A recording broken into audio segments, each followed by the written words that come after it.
ہو سکتا ہے شاہجہاں نے تاج محل بنایا، اور پھر بادشاہ قطب الدین کے زمانے کے نشانیاں موجود ہیں، لال قلعے بن گئے، قطب مینار بن گیا، بڑی بڑی عمارتیں ہیں، لوگ اوپر سے نیچے دیکھنے کے لیے آتے ہیں.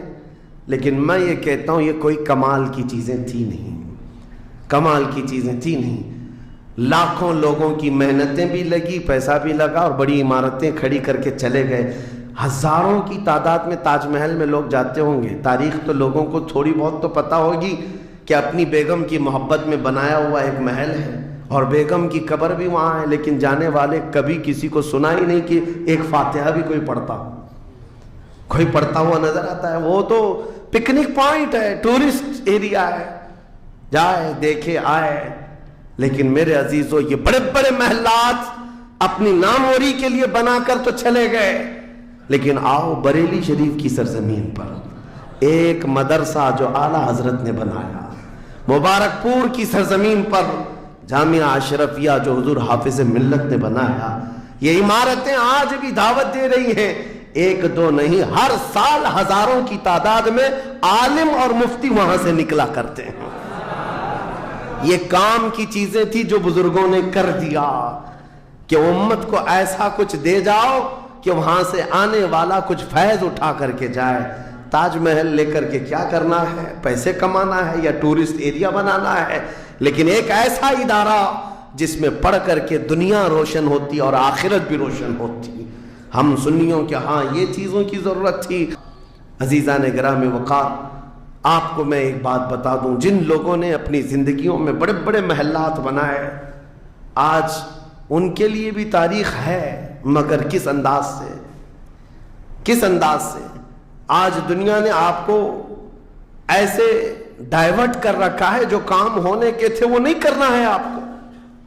لا یعنی کاموں میں مصروف ہو گئے ہیں، ہمیں لا یعنی چیزوں میں مصروف کر دیا گیا ہے. اب تو آپ کو پتہ ہی ہوگا، مجھے تو جلسوں والا آدمی بنا دیا گیا، جہاں دیکھو پروگرام جلسے. میں اصل میں جلسوں والا آدمی تھا ہی نہیں. میں فیلڈ ورک کرنا پسند کرتا ہوں، کسی علاقے میں رہ کر کے قرآن کی تفسیر کرنا اور لوگوں کے درمیان رہنا. لیکن مسلسل سفر کا ایک تجربہ میں آپ کو بتا رہا ہوں.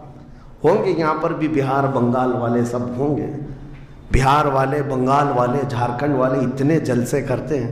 365 دن بھی اگر ان کو تاریخ دی جائے تو بھی کم ہے.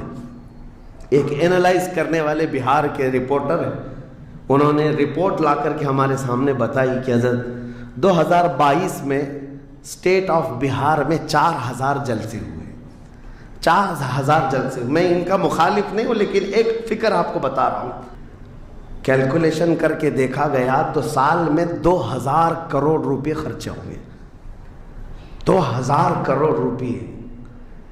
میرے عزیزو ٹھیک ہے یہ سب اپنی جگہ پر، لیکن پورے اسٹیٹ پر گھوم کر کے دیکھیں تو مسلمانوں کے نام کی ایک یونیورسٹی بھی نہیں ہے، کوئی ایک بڑا ادارہ نہیں قائم کر سکے. 2000 کروڑ کی بھاری رقم سال بھر خرچ کرنے والا غریب اسٹیٹ جس کو لوگ سمجھتے ہیں. میرے عزیزو، اور اس پر آپ یہ نہ سمجھیں کہ میں ان تمام چیزوں کا مخالف ہوں. کرو جتنی حیثیت ہے اتنی کرو، لیکن یہ نہیں ہے کہ ہمارا سارا کا سارا دار و مدار اسی پر ہے. سنیت اسی کا نام نہیں. ہونا تو یہ چاہیے تھا کہ ہمارے پاس ایسا مضبوط قلعہ ہوتا جو ہر زمانے میں میرے مصطفیٰ کی عزت پر پہرا دینے والے سپاہی وہاں پر تیار ہو رہے ہوتے. ہمارے پاس نہیں ہے ان تمام چیزوں کی.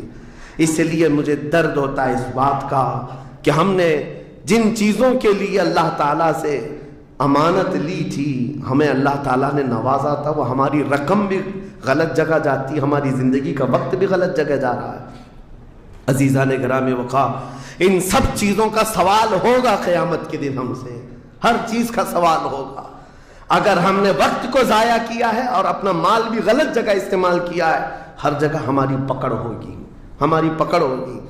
ایک ہفتہ قبل میں نے سنا، ہمارے چاہنے والے ہیں عزیز، انہوں نے کہا ایک درگاہ پہ گئے تھے، سنا ہے ایک بہت بڑے سیٹ ہیں، وہ 2.25 کروڑ کا صرف دروازہ بنا رہے ہیں. اللہ کے ولیوں کے آستانوں پر میرے عزیزو، یہ اللہ کے وہ ولی ہیں، نہ تمہارے دروازے کے محتاج ہیں، نہ تمہاری چادر کے محتاج۔ ان کے انتقال کے بعد جو ان کو اللہ نے مقامات دیے وہ تم نہیں پہنچا سکتے۔ وہ تو اللہ تعالیٰ کے رحمت میں ہے، جنہیں اللہ تعالیٰ جنت کے جوڑے پہنا چکا ہو، جن کے لیے جنت کی ہوائیں چل رہی ہوں۔ ان اولیاء کے مشن کو زندہ کرنا حقیقت میں ایصال ثواب، ان کے لیے سب سے بڑی نظر و نیاز یہی ہے۔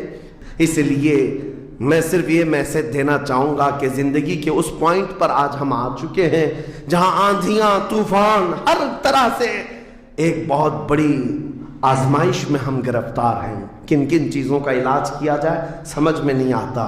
کبھی کبھار میں بیٹھ کر سوچتا ہوں، گھر میں اگر گیس کا پائپ بھی لیک ہو گیا، آگ بھی لگی ہے، پانی کا پورا فوارہ بھی آ رہا ہو، کچرا بھی گرا ہو، تو آدمی سوچنے لگ جاتا ہے کس چیز کو روکوں، پانی کو روکوں، گیس کو روکوں، آگ کو روکوں، کچرا اٹھاؤں، کیا کروں سمجھ میں نہیں آتا۔ یہ حالات آج ہمارے ساتھ ایسی ہو گئے، ہم کن کن چیزوں کا مقابلہ کریں سمجھ میں نہیں آتا۔ اور پھر اس پر مزید جب ہم اپنی قوم کی طرف دیکھتے ہیں، یہ تو گیم چلاتے ہوئے مزے سے بیٹھے ہوئے ہیں، ایسا لگتا ہے انہیں کسی چیز کی فکر ہی نہیں۔ شاعر نے کہا تھا، جگہ جگہ کے تھک چکے ہیں تمہیں یہ ہنگامے، نشاط لذت خواب گراں بدل ڈالو، اٹھو وہ گر نہ حشر نہ ہوگا پھر کبھی، دوڑو کہ زمانہ چال اپنی چل گیا۔ میرے عزیزو، بس وقت کا احساس تمہارے اندر آ جائے، ضائع نہ کرو۔ میرے آقا صلی اللہ تعالیٰ علیہ وسلم کی ایک بات میں تمہیں بتا دیتا ہوں۔ آپ یہ سوچتے ہیں بہت سارے نوجوان خالی فالتو اسی لیے بیٹھے ہوئے، میرے سٹیٹس کے مطابق کام نہیں ملتا، میرے سٹینڈرڈ کے مطابق مجھے کام نہیں ملتا۔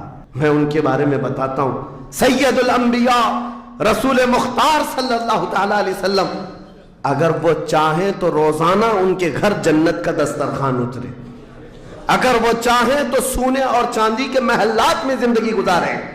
لیکن جانتے ہو نبی کریم صلی اللہ علیہ وسلم ایک دن سیدہ فاطمہ الزہرا کے گھر آئے، دیکھا حسنین کریمین تاک میں دب کے ہوئے بیٹھے، پیٹ پیٹ سے لگا ہوا ہے، آنکھیں اندر ہیں، حضرت فاطمہ بھی بیٹھی ہوئی، آواز کسی کی نہیں۔